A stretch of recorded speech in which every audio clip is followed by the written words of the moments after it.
오늘 광야 학교 시리즈 두 번째 설교 태도의 훈련이라는 제목으로 말씀을 나누겠습니다. 이스라엘 민족이 모세의 인도를 따라 이집트에서 나와 광야 길을 걸은 지 약 1년여가 되었을 때 그들은 드디어 가나안 접경 지역에 도착하게 되었습니다. 그동안 하나님께서 베풀어 주신 은혜와 기적이 너무 많았기 때문에 모세는 확신에 가득 차 이스라엘 백성들에게 선포합니다. 그것이 신명기 1장 21절에 기록된 말씀입니다. 이제 하나님께서 여러분에게 주시려고 하는 땅이 눈앞에 있습니다. 우리의 하나님께서 이 땅을 주시리라 약속했기 때문에 여러분들은 들어가 싸우기를 주저하지 않아야 합니다. 여러분, 이 말씀은 단순한 격려 이상이었습니다. 하나님의 약속에 대한 확신 그리고 신뢰에 근거해서 앞으로의 삶을 어떻게 살아가야 하는가에 대한 권면이었습니다.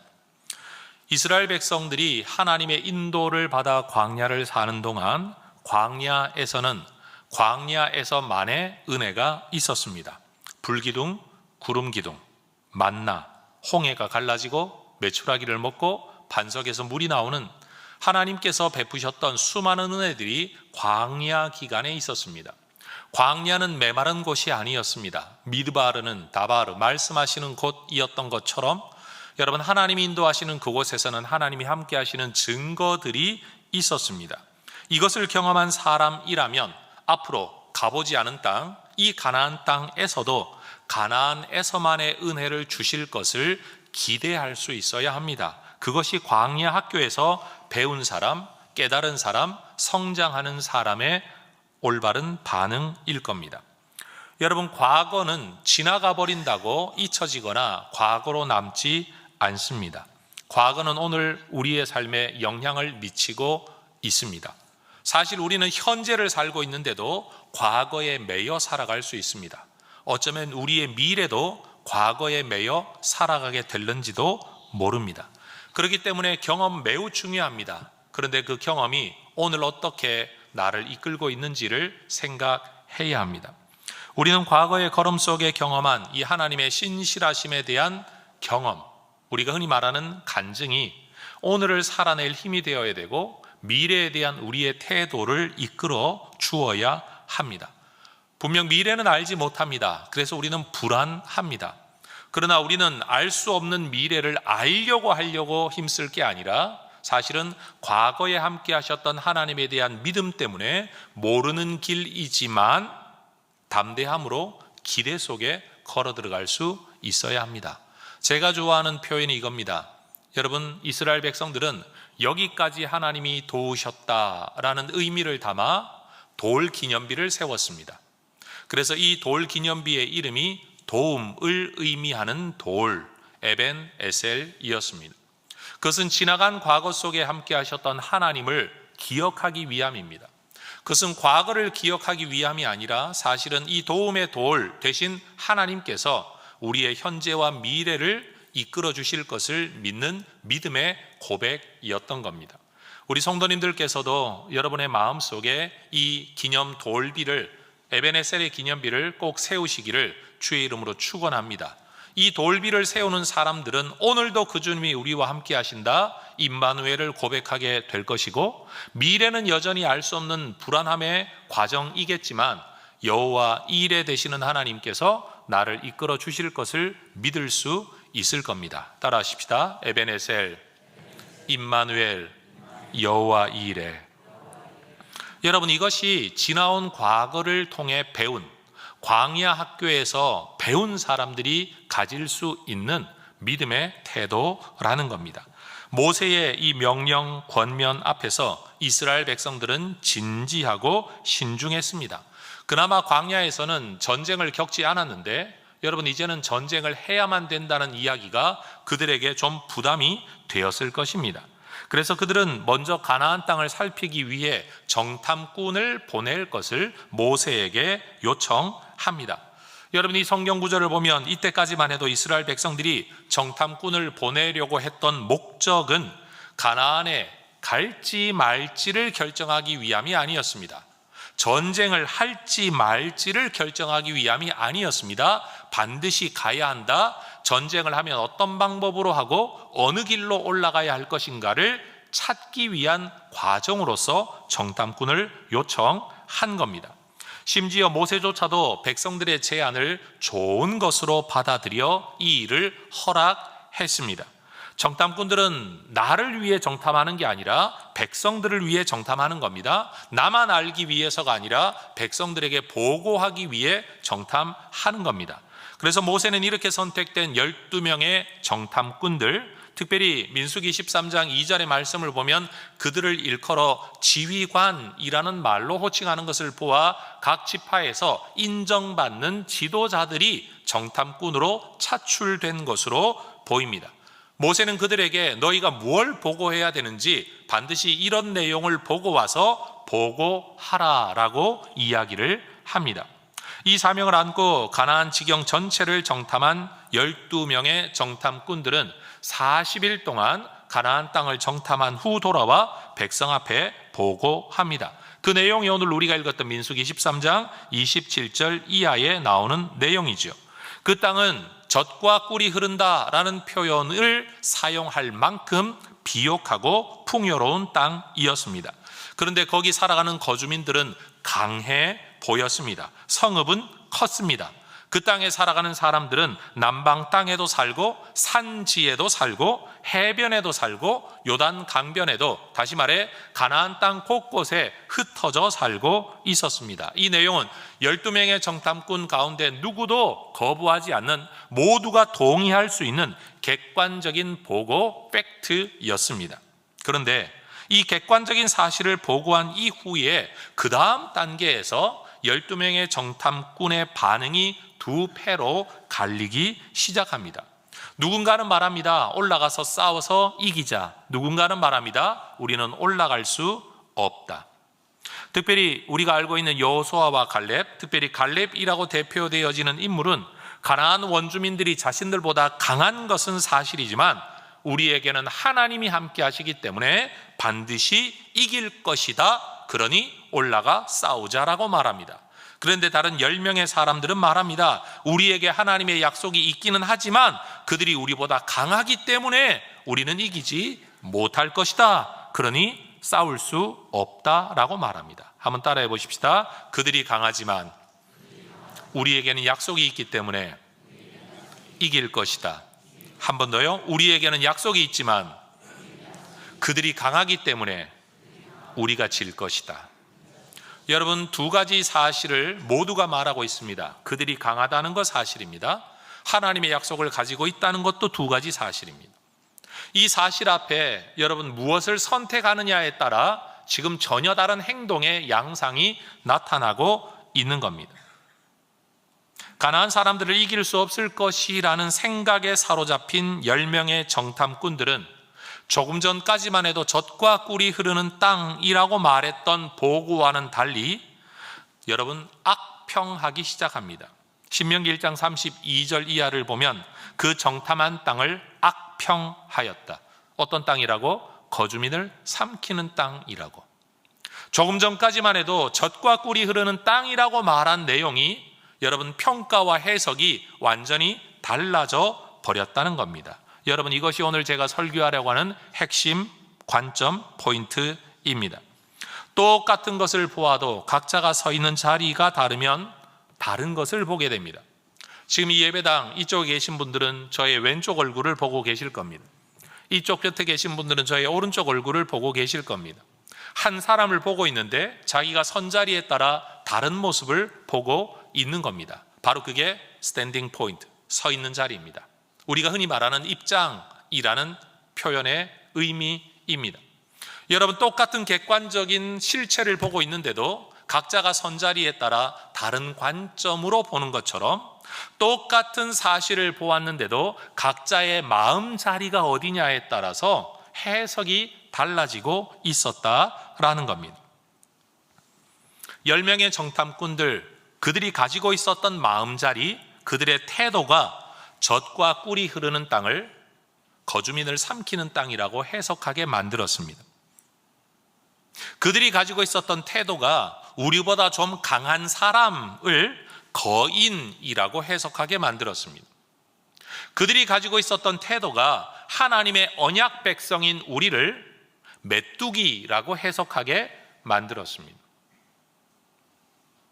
심지어 이 부정적인 이야기를 보고 받은 이스라엘 백성들은 정탐꾼들보다 한 걸음 더 나아가 하나님의 구원마저도 곡해하기 시작합니다. 하나님이 우리를 미워하셔서 우리를 죽이시려고 이곳으로 인도해 내었다. 마음의 태도가 어느 한쪽으로 기울어지자 다른 관점을 보기 싫어졌습니다. 듣고 싶지 않았습니다. 받아들이기 싫었습니다. 그래서 우리는 항상 우리의 입으로 객관성, 사실을 말합니다. 그러나 사실, 그 객관성은 내 마음속에 있는 주관, 내 태도, 내 관점, 거기에서 해석된 것입니다. 수많은 사실들이 널려 있는데 우리는 그 가운데 내가 하고 싶은 내 의도가 담겨 있는 사실들만 골라 말합니다. 여러분, 이것이 이 세상이 움직이고 있는 방식, 사람이 살아가는 방식입니다. 우리는 사실에 매여 살아가는 게 아니라 사실은 주관성에 매여 살아갑니다. 여러분 보세요. 누군가는 너무 좋은 사람이라고 말하는 사람이 나는 상종하지 못할 사람이라고 해석하는 경우, 둘 다 사실일 겁니다. 그러나 어떤 관점을 택하느냐에 따라 관계가 완전히 달라지는 겁니다. 이 가나안 정탐꾼들의 이야기를 읽으면서 저는 믿음은 태도를 통해 나타난다 라고 말할 수밖에 없을 것 같습니다. 따라하십시다. 믿음은 태도를 통해 나타납니다. 12명의 정탐꾼이 본 것은 동일했지만 그들의 태도가 그들이 본 것을 해석했습니다. 그래서 신앙인들에게는 사실이 참 중요한데 사실보다 더 중요한 게 해석입니다. 주관적인 태도가 객관적인 사실을 변경시키지는 못합니다. 그러나 객관적인 사실의 가치와 의미는 주관적인 태도가 결정합니다. 우리 인생을 망치는 것은 잘못된 상황, 잘못된 환경, 또 다른 사람이 아닌 것 같습니다. 오히려 그 속에서, 그 경험 속에서, 그 사건 속에서 잘못된 태도와 잘못된 해석을 선택해버리는 우리 자신 때문에 우리의 삶이 더 어려워지는 경우가 많은 것 같습니다. 그래서 문제가 아니라 문제에 대한 태도가 문제이다 라는 말을 할 수 있게 된다는 거죠. 여러분, 우리는 내 주변에서 정말로 남들보다 훨씬 더 어려운 상황에서 태어난 사람들, 사실 한국에 10여 년 전에 굉장히 유명하게 알려졌던 닉 부이티치라는 사람을 혹시 기억하실는지 모르겠습니다. 여러분, 그분은 팔, 다리가 없습니다. 몸통만 있습니다. 그렇게 태어났습니다. 그리고 발이라고 해봐야 여러분 발가락 한두 개 겨우 움직일 수 있는, 몸통에 거의 붙어 있는, 죄송합니다 표현을 이렇게 써서, 펭귄보다도 못한 여러분 그런 기능을 하는, 여러분 그것이 그분의 전부입니다. 그런데도 그분은 수영을 합니다. 그분은 글을 씁니다. 강연가입니다. 그리고 인생의 의미가 있다라고 젊은 사람들, 특별히 다음 세대를 일으켜 세우는 하나님의 사람이었습니다. 여러분, 우리는 남보다 못하다 태어난 부모의 배경이, 가지고 있는 능력이, 아니면 내 경험의 한계가 여러분 부족하다는 이유 때문에 우리는 정말로 내가 잘 살 수 없다, 건강할 수 없다, 행복할 수 없다라고 단정 짓는데, 그 단정 짓는 건 자기 자신이지 다른 사람이 아니라는 겁니다. 다른 사람이 너 같은 인생이 뭘 살 의미가 있냐라고 말하더라도, 아니다, 나는 삶의 의미가 있다, 하나님의 뜻이 있다라고 믿고 살아가는 사람과 다른 사람들은 다 우러러 볼 만한 자리에 있는데도 불구하고 내 인생엔 의미가 없다라고 생각하는 사람, 여러분, 이건 객관성의 문제가 아니라 철저하게 주관적인 태도의 문제라는 겁니다. 여러분, 지난주 저는 사울과 다윗의 차이점 한 가지를 이야기했습니다.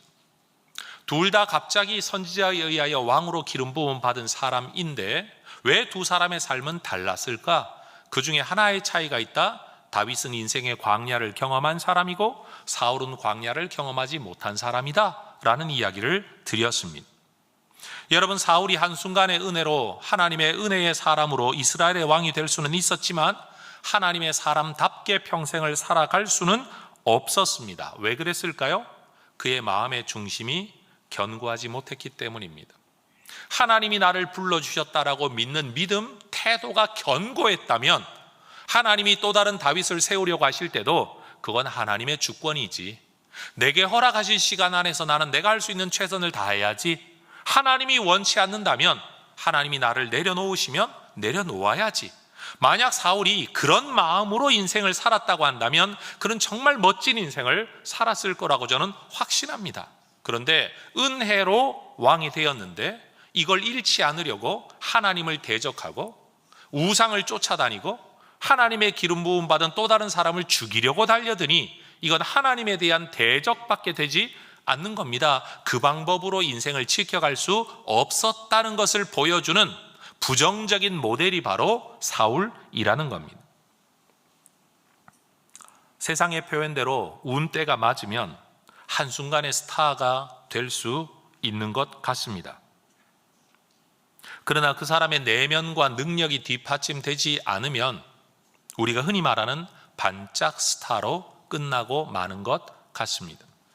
저는 후배 목사님들께 이런 이야기를 참 자주 합니다. 설교 잘하고 탁월하면 어느 교회 담임 목사로 갈 가능성은 높아진다. 그러나 그 교회 담임 목사로 오랫동안 사역할 수 있는 건 설교 잘하는 능력이 아니다. 설교 잘하는 능력을 뒷받침하는 인격, 방향성, 행정력, 다른 모든 것들이 뒷받침이 되어야 탁월함이 탁월함으로 빛날 수 있다. 여러분, 능력을 가지고 있으면 어느 자리에 갈 가능성은 높아집니다. 그러나 태도가 건강하지 않은 사람이 그 자리를 오랫동안 지켜가기는 힘듭니다. 얼굴이 이쁘고 멋지면 연애를 시작하기에는 유리할지 모릅니다. 그러나 우리는 압니다. 오랜 결혼 생활의 유지는 이쁜 얼굴이나 잘생긴 외모가 아니라는 것을 우리는 너무 잘 압니다. 능력 있고 배경 좋으면 남들보다 좀 더 나은 조건에서 인생을 시작하거나 살아갈 가능성은 높아집니다. 그럼 뭐 어쩌겠습니까? 그러나 여러분, 태도가 옳지 않은 사람은 아무리 좋은 것을 물려받아도 그것을 유지하기가 쉽지 않습니다. 반대로 아무리 좋지 않은 환경 속에 있더라도 여러분, 흔히 말하는 자수성가하는 분들은 삶의 태도가 남다른 분이라는 걸 우리는 너무나도 잘 압니다. 저는 믿음의 세계도 그렇다라고 말하고 싶습니다. 여러분, 하나님은 중심을 보십니다.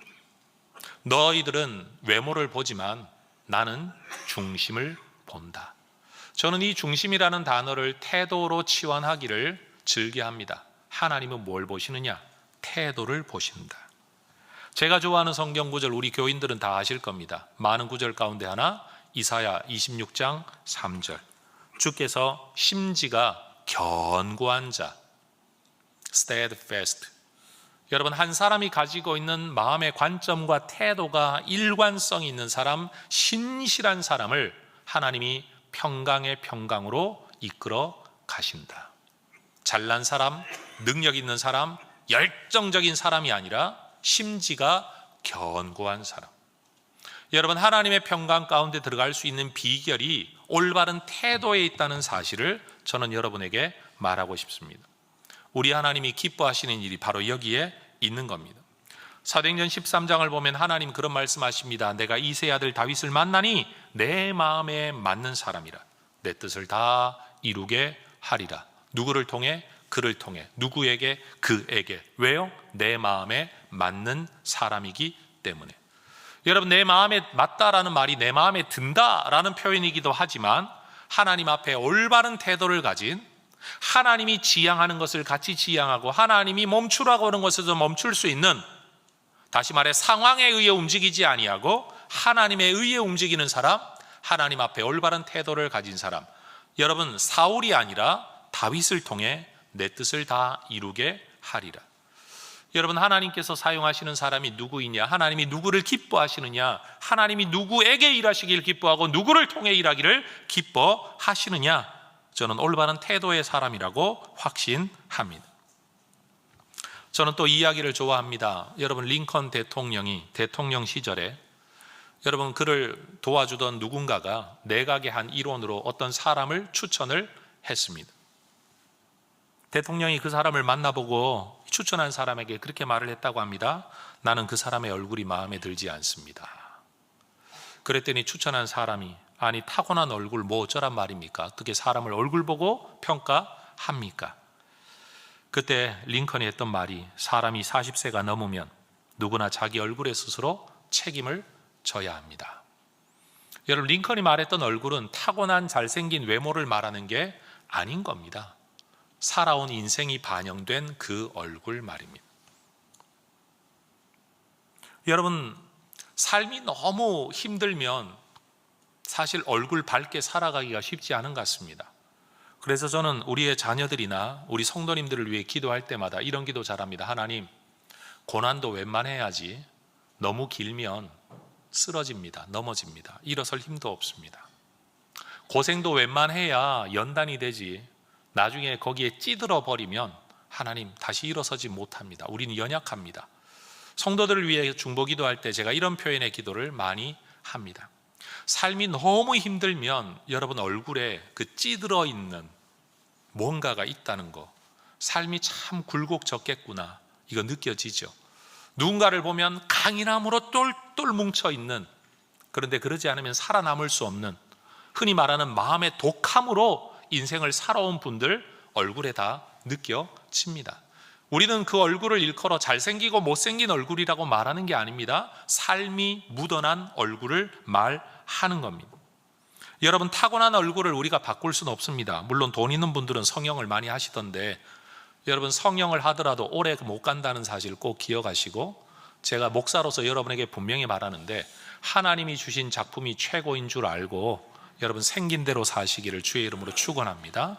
물론 여러분 눈꺼풀이 가라앉아서 눈을 뜰 수 없다면 여러분 이건 의료 행위로서의 수술 정도는 제가 허락해 드리겠지만, 여러분 주름살 펴겠다고 뭘 자꾸 집어넣기 시작하면 한 번으로 끝나지 않아요? 계속 넣다 보면 내 의도와는 상관없는 곳으로 사서, 사실 성형 많이 하신 분들 제가 표현 이렇게 쓸게요. 얼굴이 어글리해져 가지고 그냥 늙어갔으면 아름다웠을 텐데 나중에는 흉하다라는 생각이 드는 얼굴들 가지지 않도록, 그래서 하나님이 여러분한테 돈 안 주시는 이유가 그거 하지 말라고 안 주시는 거예요. 그런데 여러분, 정말로 한 사람의 얼굴 속에 올바른 태도에서 나오는 믿음, 신앙과 평강과 온유함이 묻어날 수 있으면 얼마나 좋을까요? 자, 옆에 분에게 그렇게 한번 인사하십시다. 우리 얼굴로 전도합시다.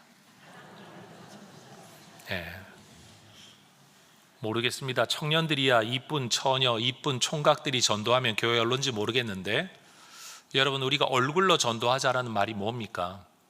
그 얼굴 속에 담겨 있는 이미지, 저 사람이 정말 힘들게 사는 건 내가 너무 잘 알고 있는데 어떻게 저렇게 평안할 수 있을까?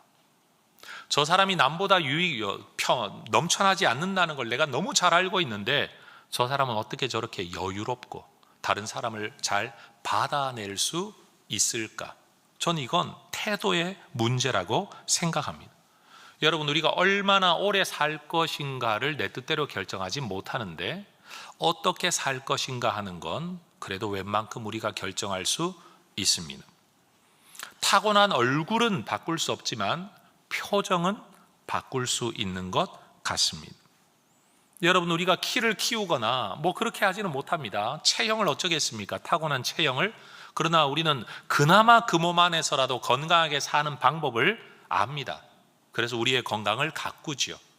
여러분, 육체의 건강도 가꾸는 것, 분명 가꾸는 만큼 효력이 있다는 거 우리가 잘 압니다. 그렇다면 우리의 마음의 건강은 태도를 가꿈으로써만 변화될 수 있다는 것도 알아야 됩니다. 여러분, 우리의 태도는요, 누군가에게 영향을 끼칩니다. 항상 그 사람이 있으면 모임이 즐거워지는 사람이 있는가 하면, 그 사람 한 사람은 꼭 자기 딴에는 맞는 말을 한다고 하는데 다른 사람 힘들게 하고 꼭 꼬부러진 사람이 있어서 그 모임 가면 그 사람 온다고 하면 가기 싫어지는 불편한 일들도 있습니다. 가나안 땅을 악평하는 정탐꾼들의 이야기를 들었던 이스라엘 백성들, 14장 1장으로 딱 넘어가 보면 그들은 밤새도록 통곡하였다고 합니다. 여기서 우리는 질문해야 됩니다. 신앙의 태도를 가졌던 두 사람의 이야기는 무시되고 불신앙의 태도를 가졌던 10명의 이야기가 왜 백성들에게 받아들여졌을까? 단순히 숫자가 많아서 그랬을까요? 저는 그렇게 말하고 싶지 않습니다.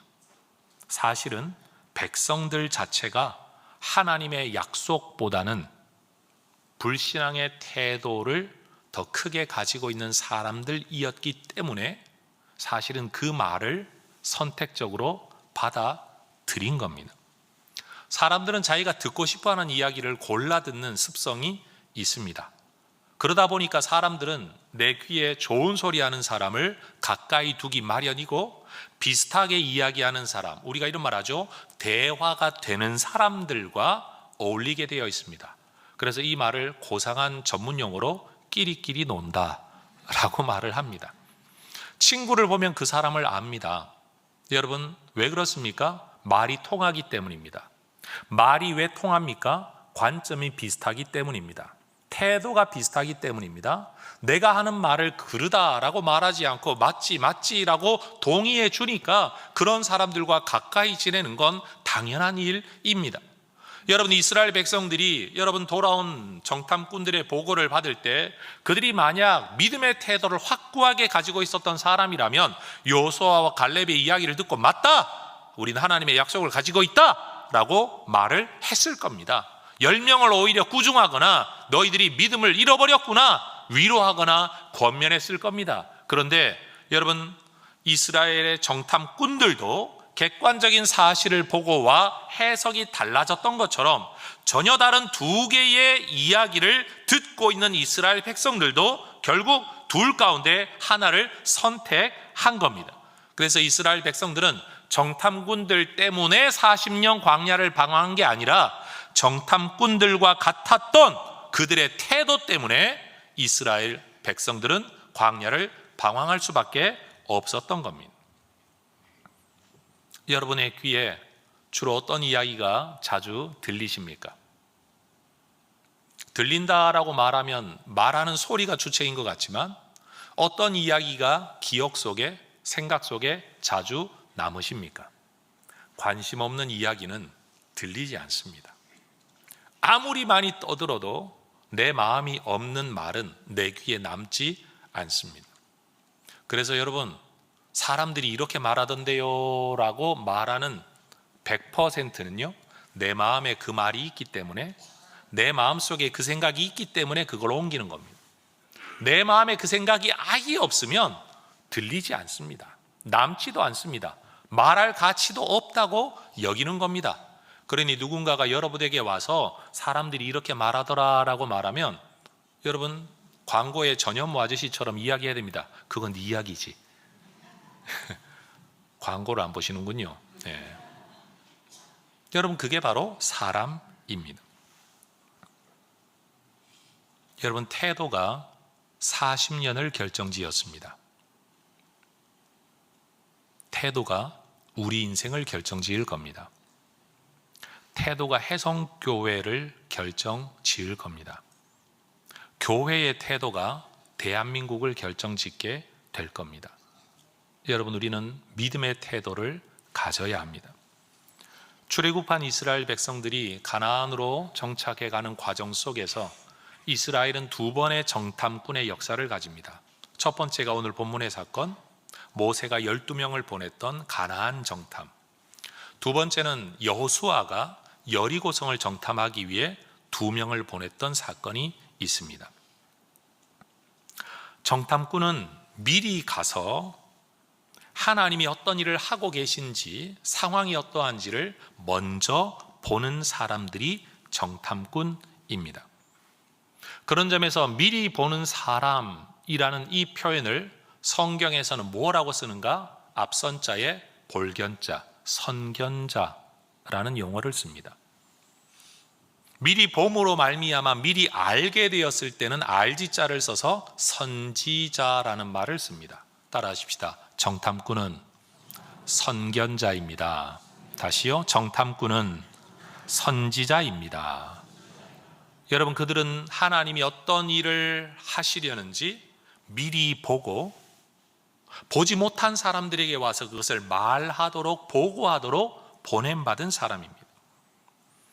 그들은 상황만 보는 게 아니라 말씀에 순종했을 때 어떤 결과가 나올 것까지도 미리 볼 수 있어야 합니다. 사람들을 대표하여 무엇인가를 먼저 보도록 보냄받았다. 이거 특권이죠. 그리고 내가 하는 이 말, 내가 본 것에 근거한 내 말을 통해 사람들의 미래가 결정될 거라는 거, 이거 어마어마한 영향력입니다. 그리고 이러한 특권은 결국 민수기 14장 37절을 보면 잘하면 상도 따라오지만 잘 못하면 처벌도 따라온다는 것을 알아야 합니다. 왜요? 먼저 보내시는 분이 하나님이시기 때문에 그렇습니다.